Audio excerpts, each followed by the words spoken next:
सब welcome back to the second video. अब बोलो सर वीडियो जल्दी जल्दी बनाओ। जल्दी जल्दी बना रहा हूं, चैप्टर बड़ा है, आपके सर क्या करें? बोलो क्या करूं? ओ भाई मारो मुझे, मारो मुझे, मारो। चलो तो गाइस, चैप्टर नंबर 7 ग्रुप 17 हम लोगों ने पढ़ना स्टार्ट कर दिया था और आज के वीडियो में we are going to talk about the atomic and physical properties. इसे कहते हैं हिप हॉप, हिप हॉप। इसे कहते हैं हिप हॉप, हिप हॉप। इसे कहते हैं हिप हॉप, हिप हॉप। बेटा इसे कहते हैं हिप हॉप। चलो तो गाइस, हम लोग यहां पर बात करने वाले हैं एटॉमिक एंड फिजिकल प्रॉपर्टीज की। क्या मेरे प्यारे बच्चे, मेरे छोटू मोटू गुलू गुलू बच्चों, मेरे गुलगुलो, मेरे बकुड़ो, तुम इनर्ट पेयर इफेक्ट जानते हो? मैं बार बार बताता हूं इनर्ट पेयर इफेक्ट का मतलब क्या होता है। वैलेंस शेल में जो NS, फिर से मैं लिख देता हूं, जो वैलेंस शेल के अंदर NS इलेक्ट्रॉन होते हैं, अगर उन्हें इनर शेल के इलेक्ट्रॉन्स रिपेल करें तो ये जंप करके d ऑर्बिटल में जाकर यूजुअली बैठ जाता है, क्योंकि अंदर p होता है और ये d में जाकर बैठ जाता है। लेकिन ऐसा कब होगा? ऐसा सिर्फ तब होगा जब अंदर के मौजूद ये जो इनर शेल के इलेक्ट्रॉन्स हैं, ये या तो s ऑर्बिटल में मौजूद हो या तो p ऑर्बिटल में मौजूद हो। लेकिन अगर इस ns ऑर्बिटल में प्रेजेंट इलेक्ट्रॉन्स को इनर शेल इलेक्ट्रॉन्स अगर रिपेल कर रहे हैं और वो अगर d या f ऑर्बिटल में बैठे हैं, तो उनकी इतनी मजाल नहीं है कि इसको उछाल के यहां फेंक दे। That is not possible. तो प्यारे बच्चों, जब कभी भी मैं आपके साथ में melting point, boiling point, oxidation state, valence या वैलेंसी या ऐसी कोई प्रॉपर्टी डिस्कस करूं इन फ्यूचर, अगर मैं आप लोगों से इन फ्यूचर इस प्रकार की कोई प्रॉपर्टी डिस्कस करूं और वहां पर अगर मैं इनर शेल इलेक्ट्रॉन का नाम ले लूं और मैं आपको रीजन बताते वक्त ऐसा कह दूं that there is absence of d and f orbital, तो बेटा इस स्टेटमेंट का मतलब मैं वैलेंस शेल के d and f ऑर्बिटल की बात नहीं कर रहा हूं। Absence of d and f orbital का मतलब क्या है? इनर शेल, यानी आपके वैलेंस शेल के अंदर वाले शेल में d और f ऑर्बिटल के इलेक्ट्रॉन्स नहीं है। समझ गए बात को? प्लीज मेरे प्यारे बच्चों, इन बेसिक बातों को ध्यान रखो। तुमको यह तो ध्यान रहता है कि तुम्हारे बाबू सोना ने थाना नहीं थाया, लेकिन तुमको इनर्ट पेयर इफेक्ट ध्यान नहीं रहता। वाह भैया, इतना भेदभाव क्यों? ऐसा मत करो यार मेरे साथ। फिर तुम कमेंट में लिखते भी हो सीना चौड़ा करके, तू गलत बोलता है। ऐसा मत कर प्लीज साहब, प्लीज साहब, गरीब हूं साहब। चलो ठीक है, अब कमेंट आएंगे। बहुत इतराता है ये, बहुत टाइम वेस्ट करता है ये। फिर बाद में पढ़ के पूरा जाएंगे, फिर लिख के जाएंगे। ठीक है, आई लव यू टू। चलो तो एटॉमिक एंड फिजिकल प्रॉपर्टी में मेरे प्यारे बच्चों के साथ जो मैं सबसे पहली प्रॉपर्टी डिस्कस करने वाला हूं, दैट इज, तुमको याद ही हो गया होगा अब तो, atomic and ionic radius. Atomic and ionic radius क्या होता है? ट्रेंड समझने का सिंपल सा तरीका, on going down the group. जब आप ग्रुप में नीचे की ओर जाएंगे तो एटॉमिक रेडियस बढ़ेगा एंड सिमिलरली आयोनिक रेडियस भी बढ़ेगा। मतलब कि आप लोग यहां पर लिखेंगे फ्लोरीन से बड़ा क्लोरीन, क्लोरीन से बड़ा ब्रोमीन, ब्रोमीन से बड़ा आयोडीन। ये हो गया तुम्हारा एटॉमिक रेडियस। इसी प्रकार फ्लोरीन नेगेटिव से बड़ा क्लोरीन नेगेटिव, क्लोरीन नेगेटिव से बड़ा ब्रोमीन नेगेटिव और ब्रोमीन नेगेटिव से बड़ा ब्रोमीन आयोडीन नेगेटिव। ये इनके आयोनिक रेडियस हो गए। This is AR, this is IR। बोलो हाँ, ना बोलने का कोई सवाल ही नहीं उठता। It is very easy. क्या था इसमें? क्या था इसमें? ठीक है, अगर आपसे कोई बोले नहीं मेरे को तो तू रीजन बता, मैं बिना रीजन के घर नहीं जाएगा, तो आप पहला रीजन बताएंगे कि भैया on going down the group number of shell increases. हम लोग सब जानते हैं जब आप डाउन द ग्रुप जाएंगे नंबर ऑफ शेल बढ़ेंगे। नंबर ऑफ शेल बढ़ने के बाद नंबर ऑफ शेल क्यों बढ़ेंगे? क्योंकि एटॉमिक नंबर बढ़ रहा है। फ्लोरीन से ज्यादा एटॉमिक नंबर क्लोरीन का है, क्लोरीन से बड़ा एटॉमिक नंबर ब्रोमीन का है, ब्रोमीन से बड़ा एटॉमिक नंबर आयोडीन का है। अभी इसके बाद अपन इलेक्ट्रॉनिक कॉन्फ़िगरेशन डिस्कस करेंगे, बट आप लोग सब जानते हो कि down the group atomic number बढ़ता है। एटॉमिक नंबर बढ़ता है तो दो चीजें बढ़ती है, न्यूक्लियस में प्रोटॉन और शेल में इलेक्ट्रॉन। अब क्योंकि शेल के अंदर इलेक्ट्रॉन रखने की ताकत फिक्स होती है, फर्स्ट शेल में 2 इलेक्ट्रॉन, सेकेंड शेल में 8, तीसरे में 8, फिर 18, फिर 18, फिर 32। तो जब वो शेल भर जाएगा तो बचे हुए इलेक्ट्रॉन को रखने के लिए तुमको नया शेल चाहिए, तो down the group number of shell बढ़ते जाएंगे। फिर मेरे प्यारे बच्चों एक बात तुम समझना, ये जो गूगल है ना, ये बड़ी बुरी बीमारी है। कुछ बच्चे क्या करते हैं, गूगल पे सर्च कर लेते हैं।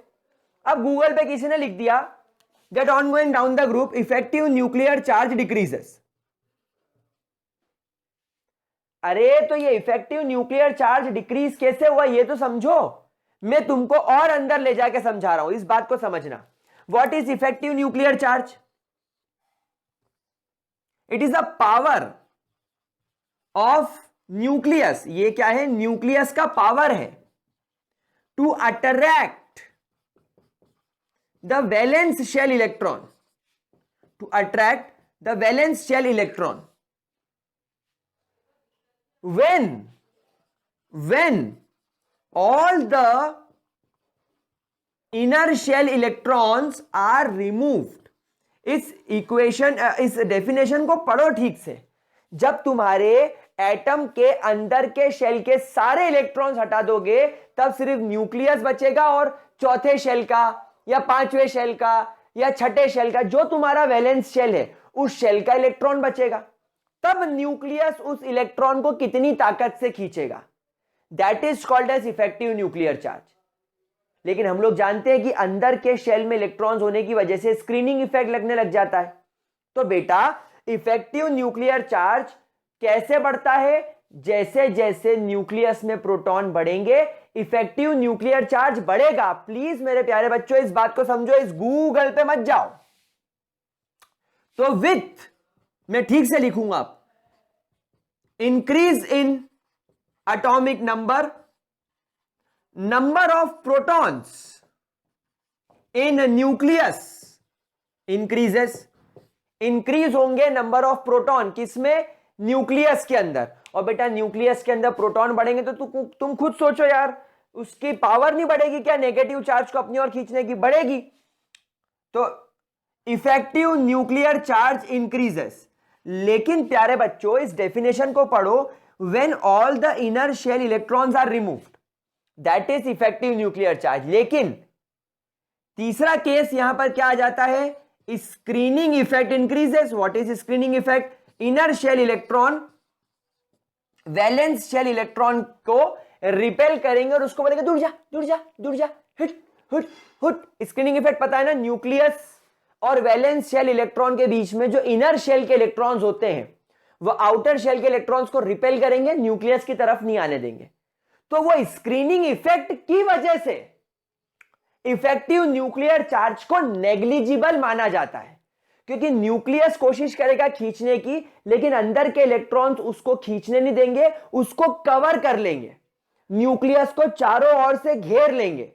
और आप लोग जानते हो एस ऑर्बिटल का शेप पूरा स्फेरिकल होता है, तो एस ऑर्बिटल्स जितने भी होंगे अंदर के वो पूरे न्यूक्लियस को कवर कर लेंगे। तो न्यूक्लियस के पास पावर है पर वो यूज नहीं कर पा रहा है। देखो पावर नहीं होना एक अलग बात है और पावर होते सोते यूज नहीं करना वो अलग बात है। समझ रहे हो कंसेप्ट? तो एस और पी ऑर्बिटल की वजह से, अंदर के शेल के एस और पी ऑर्बिटल की वजह से न्यूक्लियस पूरा कवर्ड हो जाता है। अब न्यूक्लियस बोलेगा ओ मेरे वैलेंस शेल के इलेक्ट्रॉन तू मेरी तरफ आ, मुझे वैलेंस इलेक्ट्रॉन को अपनी ओर खींचना है। लेकिन क्या होगा, अंदर के शेल के इलेक्ट्रॉन्स उस वैलेंस इलेक्ट्रॉन को क्या बोलेंगे, आप बाहर जाइए, आपकी यहां पर कोई जरूरत नहीं है, आप बाहर जाइए, आप बाहर जाइए। तो इफेक्टिव न्यूक्लियर चार्ज नेग्लिजिबल हो गया, पावर होने के बाद भी, इफेक्टिव होने के बाद भी यूजलेस हो गया। क्यों? स्क्रीनिंग इफेक्ट बढ़ जाने की वजह से। तो अगर आपको आपका गूगल बोलता है कि effective nuclear charge down the group decrease होता है, तो बेटा वो एक जनरल स्टेटमेंट है, that is a general statement, वो तो मैं भी लिखता हूं। So therefore effective nuclear charge becomes negligible, ये मैं कहता हूं, लेकिन मैं इसको नेग्लिजिबल कहूंगा बेटा, लेकिन कुछ बुक्स इसको डिक्रीज भी बोलती है। हाँ, तो डिक्रीज भी है। अब समझो इफेक्टिव न्यूक्लियर चार्ज को किताबें डिक्रीज क्यों लिख रही है। देखो मेरे को इनऑर्गेनिक केमिस्ट्री से बस यही गिले शिकवे हैं कि ये क्या बेवकूफ बनाती है। इसने आपको लिख दिया down the group effective nuclear charge decreases, और बच्चा कहता है ये डिक्रीज हो गया, डिक्रीज हो गया। डिक्रीज कैसे हुआ? वो फ्लोरीन के मुकाबले आयोडीन में जितना एक्सपेक्टेड था उतना नहीं लगा। जितना हम मान के चल रहे थे कि फ्लोरीन का न्यूक्लियस जितना पावरफुल है, क्योंकि फ्लोरीन में तो प्रोटॉन भी कम है, उसके बाद भी वो पूरे ताकत से खींच रहा है, तो आयोडीन में तो भैया 81 इलेक्ट्रॉन्स है शायद, या 127, देखना पड़ेगा, बहुत सारे प्रोटॉन है, तो वो तो पूरी ताकत से खींचेगा। तो जो एक्सपेक्टेड था उतना नहीं हुआ। तो फ्लोरीन का जितना इफेक्टिव न्यूक्लियर चार्ज जितनी पावर से लग रहा है, आयोडीन में उतना नहीं लग रहा है। दैट इज वाई वो लिखते हैं कि डिक्रीज हो रहा है। तो हम इस स्टेटमेंट को गलत नहीं बोलेंगे कि डाउन द ग्रुप डिक्रीज हो रहा है, लेकिन आप इसको फिर स्पेसिफाई करेंगे कि why it is decreasing with respect to other group, with respect to other group element. मेरे प्यारे बच्चों, इस बात को ध्यान से देखो, अपने बाबू सोना से ध्यान हटाओ, उसके थाने थाने से ध्यान हटाओ, और देखो कि मैं क्या कह रहा हूं। इफेक्टिव न्यूक्लियर चार्ज नेग्लिजिबल क्यों हुआ? स्क्रीनिंग इफेक्ट बढ़ने की वजह से। इसलिए जितना लगना था उतना नहीं लगा।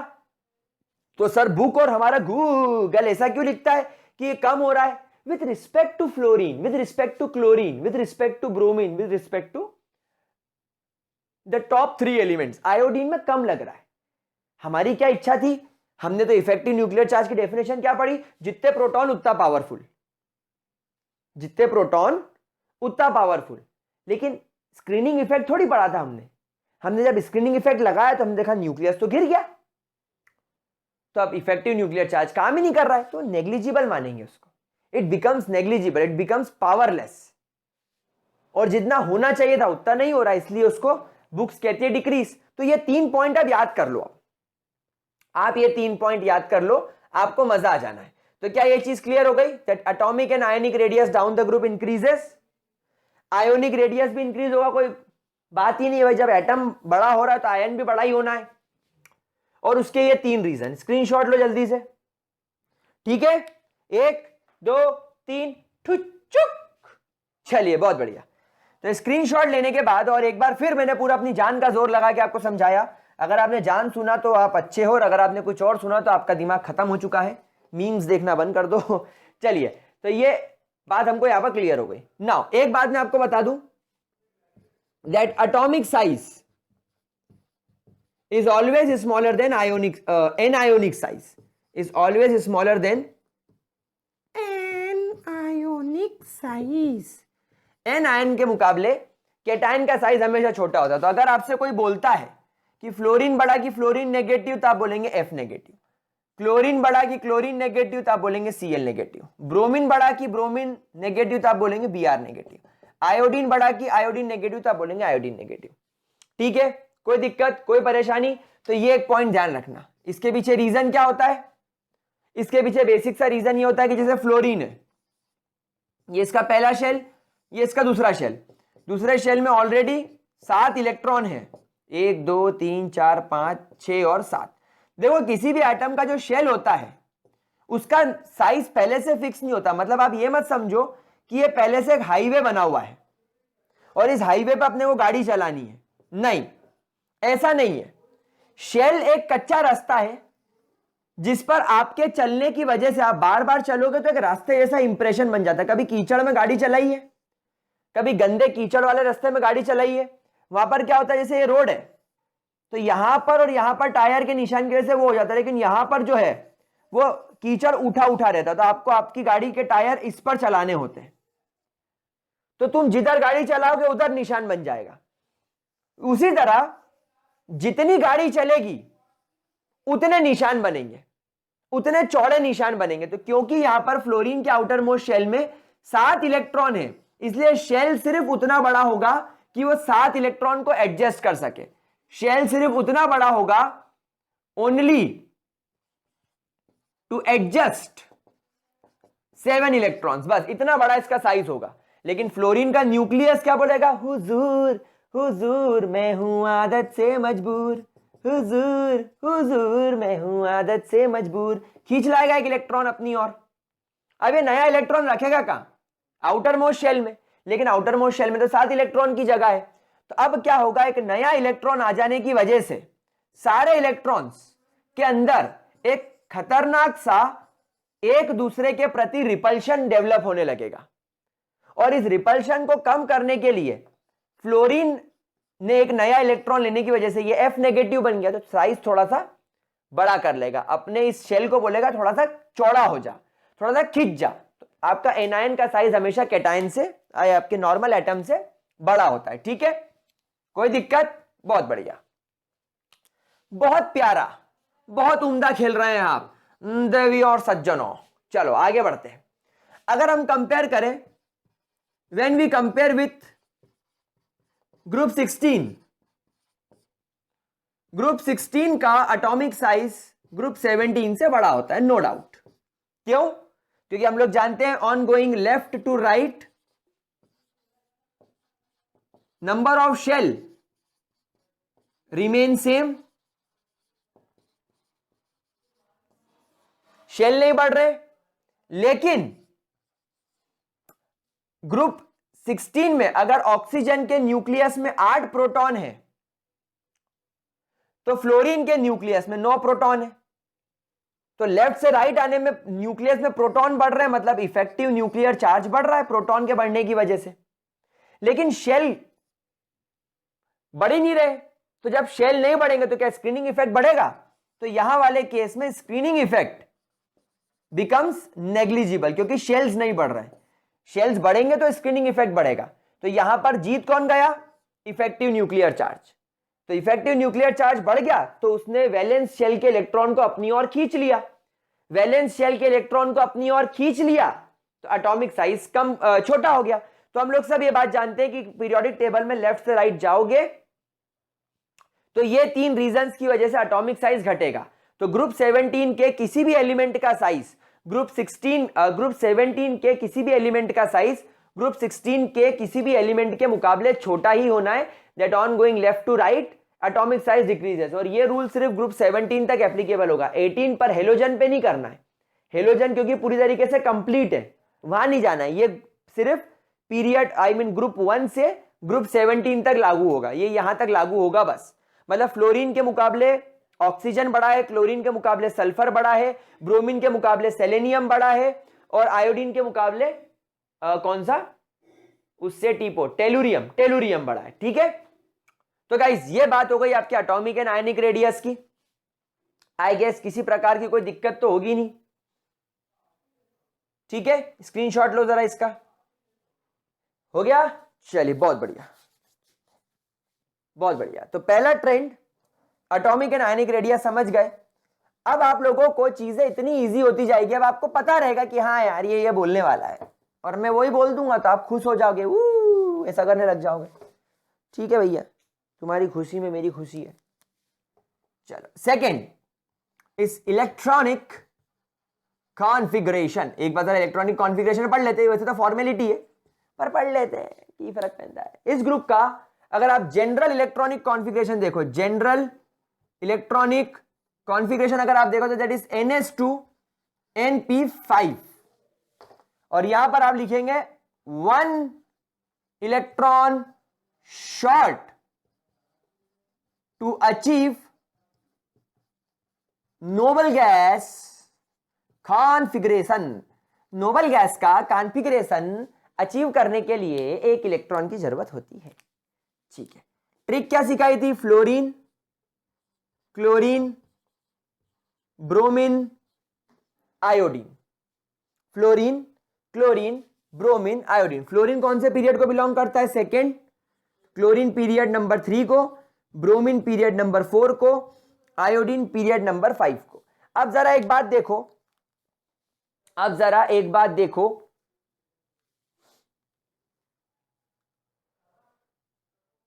फ्लोरीन के पहले कौन सी नोबल गैस आती है? अपन एटॉमिक नंबर भी लिख लेते हैं।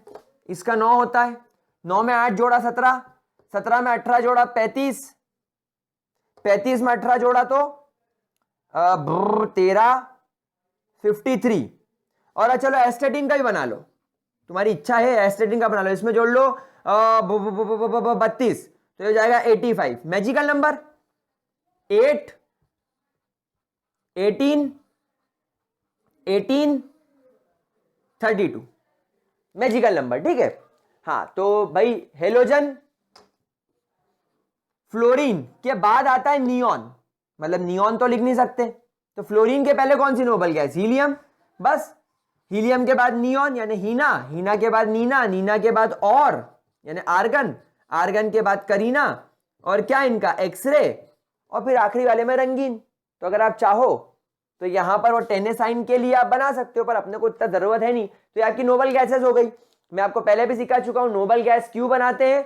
नोबल गैस का सिंबल इसलिए लिखते हैं, ये नोबल गैस नहीं है, ये नोबल गैस कॉन्फ़िगरेशन शो करता है।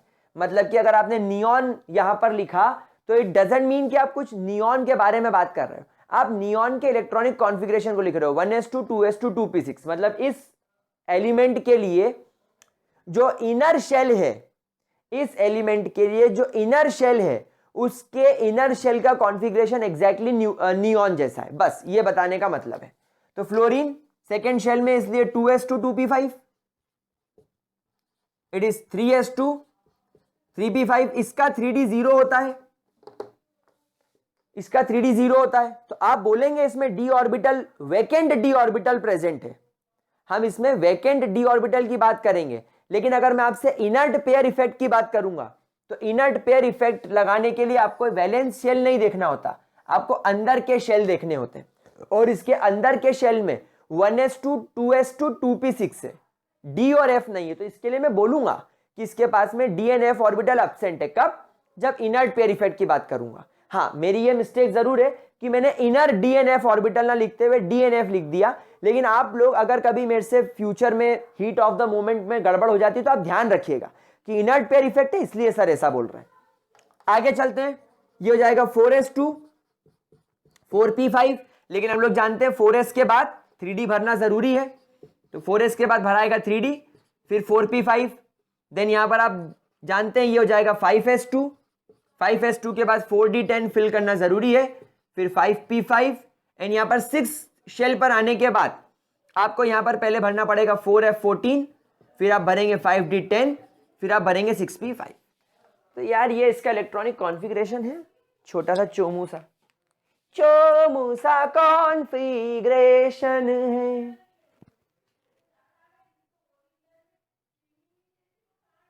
चलो डन, बहुत बढ़िया।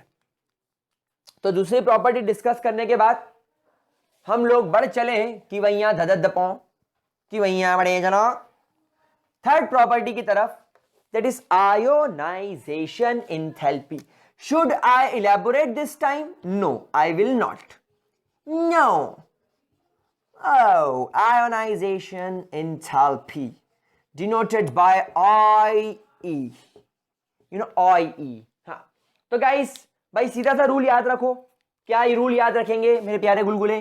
That atomic size is inversely proportional to ionic radius. तो we all know that on going down the group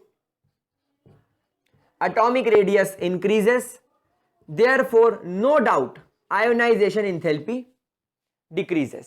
तो फ्लोरीन की ionization enthalpy हाईएस्ट होगी, then chlorine, then bromine and then iodine. मैं इसके बारे में और कोई बात करना नहीं चाहूंगा, बहुत इजी है। What is ionization enthalpy? Valence shell के इलेक्ट्रॉन को रिमूव करने के लिए आप लोग जो एनर्जी प्रोवाइड करते हो, दैट इज आयोनाइजेशन एंथैल्पी। एक बात मैं आपको बता दूं कि इस आयोडीन की आयोनाइजेशन एंथैल्पी बाकियों के मुकाबले ज्यादा ही होगी। Why? Because of its small size. तो आप ये मत सोचना कि आयोडीन से इलेक्ट्रॉन निकालना अपने लिए हलवा है, नहीं, आयोडीन से भी इलेक्ट्रॉन निकालना बहुत मुश्किल है। क्यों? क्योंकि ये ग्रुप 17 है और ग्रुप 17 में सारे एलिमेंट्स का साइज छोटा होता है, तो इस बात को ध्यान रखना। तो सेकंड की पॉइंट अपन क्या पढ़ेंगे? अच्छा, इसका रीजन क्या बताओगे? ये सीधा, atomic size increases therefore ionisation enthalpy decreases. अगर अपन group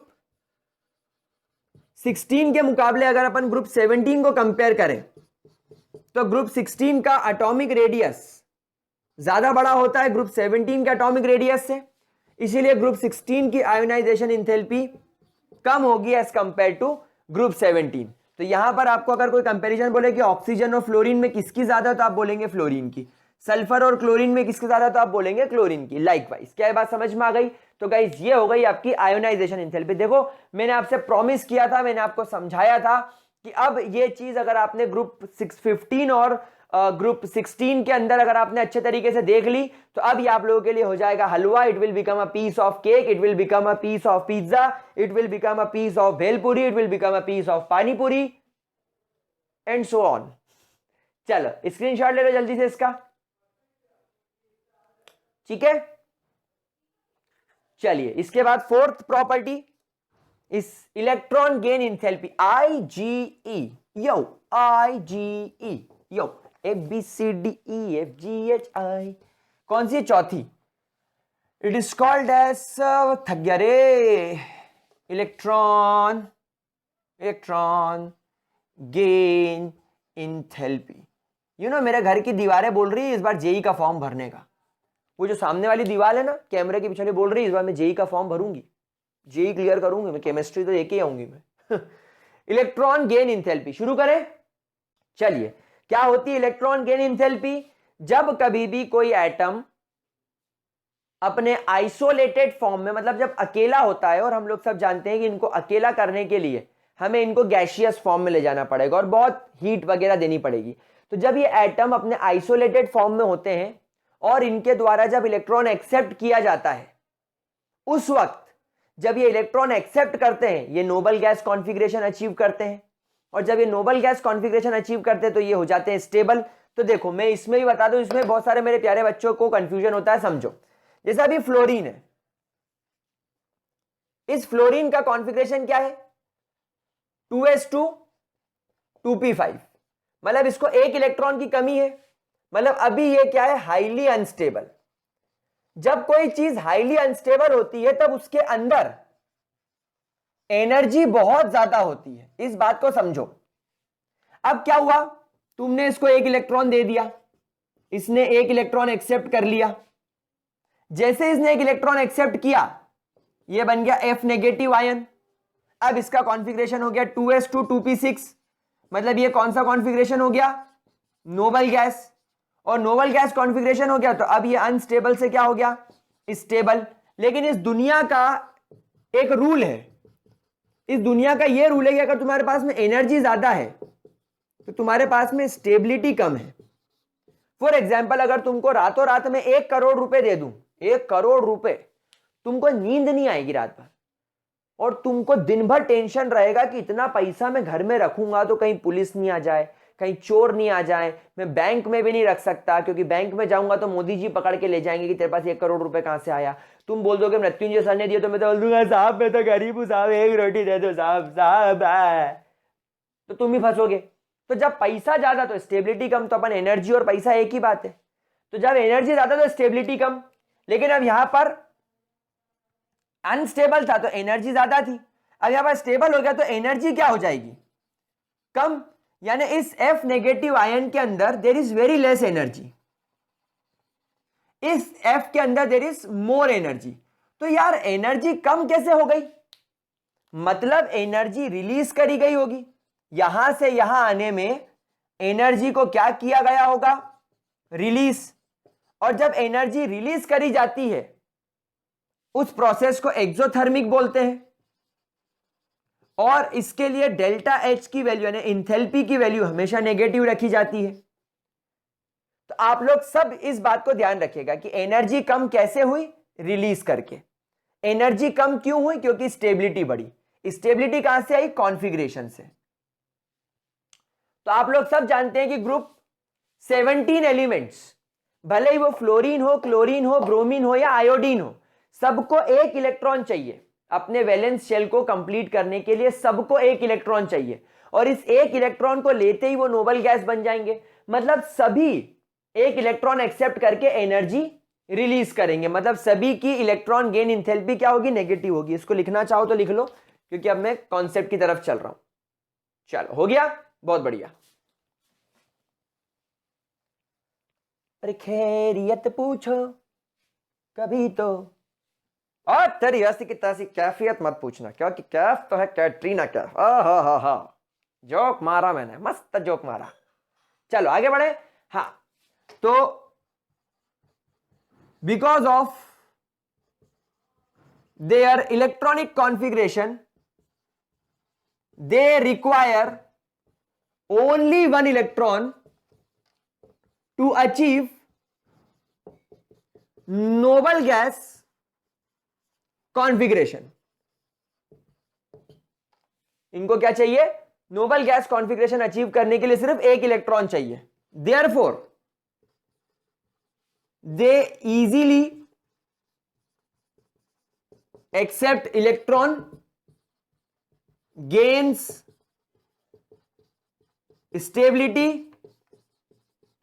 and release extra energy।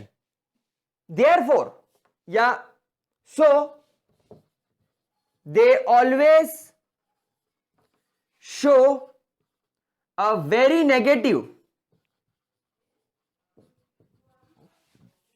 they always show a very negative electron gain enthalpy. यानी इस पूरी फैमिली की अगर अपन इलेक्ट्रॉन गेन इंथैल्पी की बात करें, यानी डेल्टा एच ई जी ई की बात करें, तो वो कैसी निकल के आएगी, नेगेटिव। नो डाउट वो कैसी निकल के आएगी, नेगेटिव आएगी।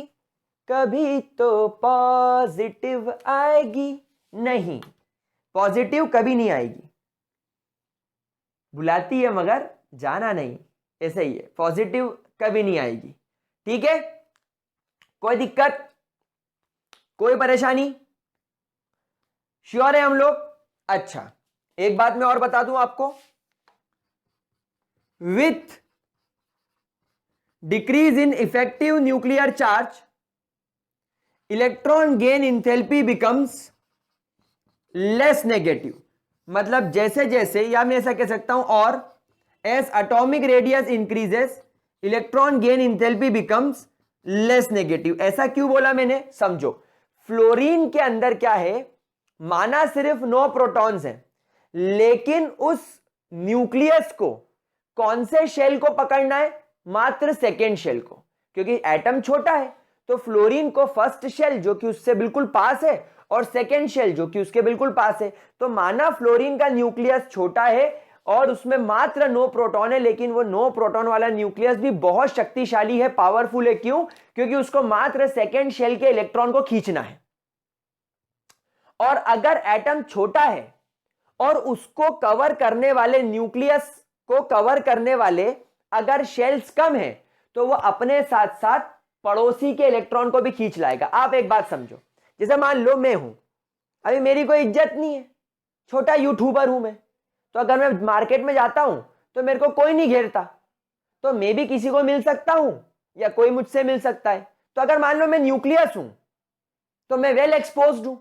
अब मान लो मैं थोड़ा बड़ा यूट्यूबर बन गया और मुझे कुछ गार्ड ने कवर कर रखा है, मतलब मेरे साथ में कुछ गार्ड्स चलते हैं। मान लो मुझे आप लोगों ने अपने स्कूल में इन्वाइट किया, तो कुछ लोग होते हैं ना जो मुझे लेकर चलेंगे, मैं बीच में चलूंगा तो मेरे आसपास वो लोग चलेंगे ताकि क्राउड मुझसे ना मिल पाए।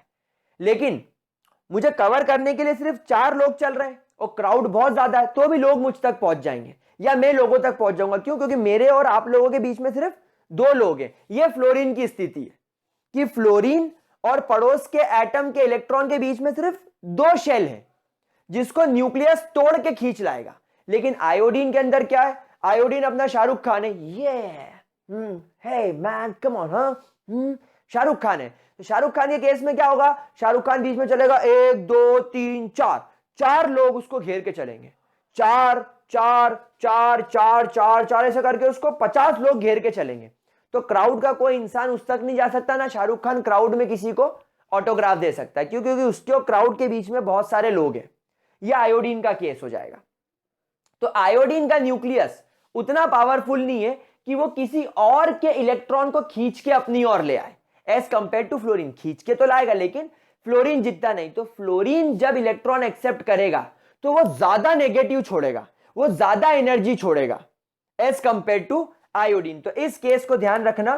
तो यहां पर अगर मैं आपके सामने पैटर्न बनाऊं तो पैटर्न ये बनेगा कि क्लोरीन की इलेक्ट्रॉन गेन इंथैल्पी सबसे ज्यादा नेगेटिव, फिर फ्लोरीन, फिर ब्रोमीन और फिर आयोडीन। सर यहां पर तो आपने लोचा उल्फत कर दिया, ये तो आपने बोला ही नहीं। आपने तो बोला कि फ्लोरीन की सबसे ज्यादा होगी, फिर क्लोरीन, फिर ब्रोमीन, फिर आयोडीन। तो यहां पर ऐसा कैसे हो गया कि क्लोरीन की ज्यादा नेगेटिव हो गई, क्लोरीन की electron gain enthalpy most negative हो गई और आयोडीन की लीस्ट नेगेटिव हो गई।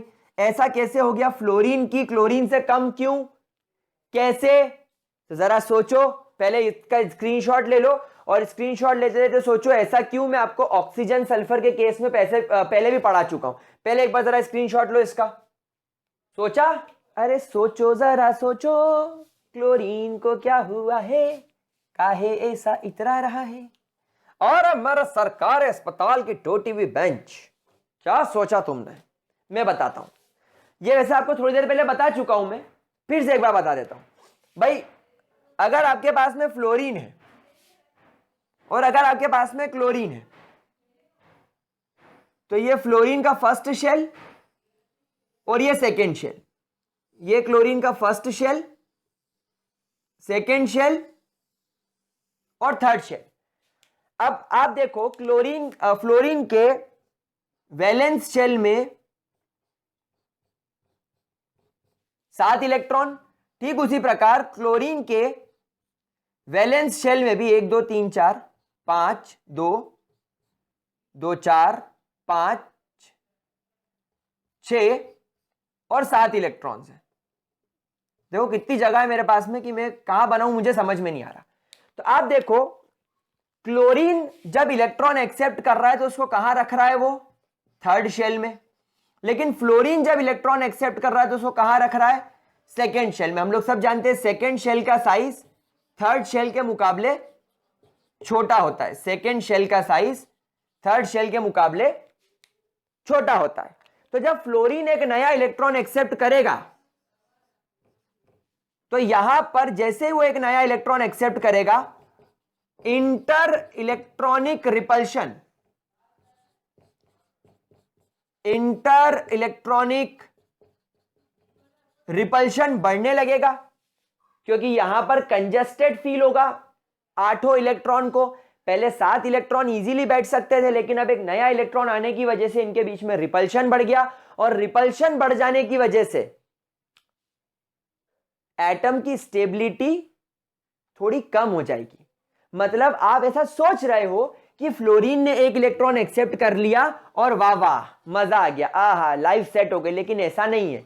जैसे फ्लोरीन एक नया इलेक्ट्रॉन लाएगा, उसके खुद के वैलेंस शेल के 7 इलेक्ट्रॉन इस 8वें को रिपेल करने लगेंगे और इनफैक्ट इसकी वजह से सब एक दूसरे को रिपेल करने लगेंगे। और जब किसी एटम के अंदर इंटर इलेक्ट्रॉनिक रिपल्शन ज्यादा होता है, वो मैक्सिमम स्टेबिलिटी अचीव नहीं कर सकता। अगर ये मैक्सिमम स्टेबिलिटी अचीव नहीं करेगा तो क्या ये अपनी सारी एनर्जी छोड़ेगा? नहीं। स्टेबिलिटी जितनी ज्यादा होगी ये उतनी कम एनर्जी अपने पास रखेगा। मतलब जितनी ज्यादा स्टेबिलिटी होगी ये उतनी ज्यादा एनर्जी बाहर फेंकेगा। तो इसने कम स्टेबिलिटी अचीव करी, इसलिए कम एनर्जी छोड़ेगा, इसलिए लेस नेगेटिव। वहीं अगर अपन बात करें क्लोरीन की, तो नया इलेक्ट्रॉन बड़े आराम से आ गया। देखो जगह ही जगह आराम से सब फैल के बैठे। तो यहां वाले केस में there is a very less inter electronic repulsion, there is a very less inter electronic repulsion. तो इस वजह से इसकी स्टेबिलिटी ज्यादा गेन करेगा। ये स्टेबिलिटी ज्यादा गेन करेगा तो एनर्जी इसकी बहुत कम हो जाएगी।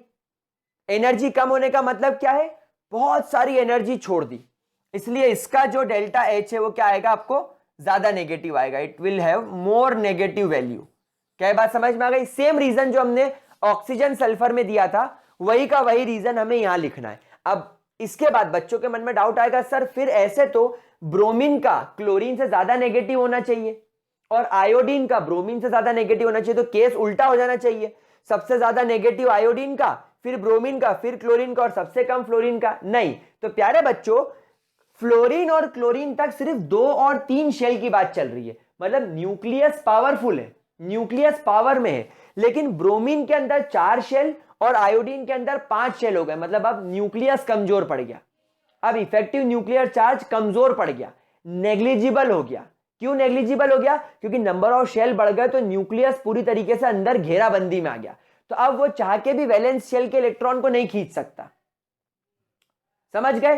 तो ब्रोमीन, आयोडीन, एस्टेटिन लोअर साइज बढ़ने की वजह से न्यूक्लियस कमजोर हो गया, इसलिए ये प्रॉपर्टी सिर्फ फ्लोरीन और क्लोरीन तक ही एप्लीकेबल है, ऑक्सीजन और सल्फर तक ही एप्लीकेबल है बस। उसके अलावा तुमने नाइट्रोजन, फास्फोरस में भी ये चीज नहीं देखी है ना, ये सिर्फ इन 2 एलिमेंट्स के अंदर और ऑक्सीजन सल्फर के अंदर लगती है because of their smaller size छोटा है, और फ्लोरीन का साइज और ऑक्सीजन का साइज सबसे छोटा है नाइट्रोजन, कार्बन, ब्रोमीन के मुकाबले, और सल्फर और क्लोरीन का साइज सबसे छोटा है फास्फोरस, सिलिकॉन, एल्यूमिनियम के मुकाबले। इसलिए छोटा साइज होने की वजह से क्लोरीन का न्यूक्लियस दाव मार रहा है और उधर सल्फर का न्यूक्लियस जान लगा रहा था इलेक्ट्रॉन को खींचने के लिए। उधर फिर आप फास्फोरस में ऐसा नहीं देखोगे, क्यों? क्योंकि फास्फोरस का साइज बहुत बड़ा है, क्योंकि आप पीरियोडिक टेबल में जब लेफ्ट से राइट आते हो तभी साइज डिक्रीज होता है, तो फास्फोरस के मुकाबले सल्फर छोटा हो गया और सल्फर के मुकाबले क्लोरीन छोटा हो गया, इसलिए ये ज्यादा इलेक्ट्रॉन खींच पा रहा है। तो ये सिर्फ 2 ही जगह पर लगता है, ग्रुप 16 और group 17, oxygen sulphur and fluorine chlorine के बीच में। ठीक है, तो गाइस यहां पर वीडियो थोड़ा सा लंबा दिख रहा है मुझे, तो आज की बात यहीं खत्म करते हैं। बची हुई property that is electronegativity, boiling point, melting point, कुछ physical property, bond dissociation, enthalpy, वो अपन डिस्कस करेंगे अगली क्लास में बिडू लोग। तो बिडू लोग आज के लिए अपन मांगता है तुमसे इजाजत, और अगले वीडियो में मिलो, तभी मिलेगी मुझे राहत। अपन बन गया शायर। चलिए, तो मेरा प्यारे मित्रों, इसी के साथ मैं आप लोगों को अलविदा कहता हूं, अगले वीडियो में मिलेंगे, बाय बाय।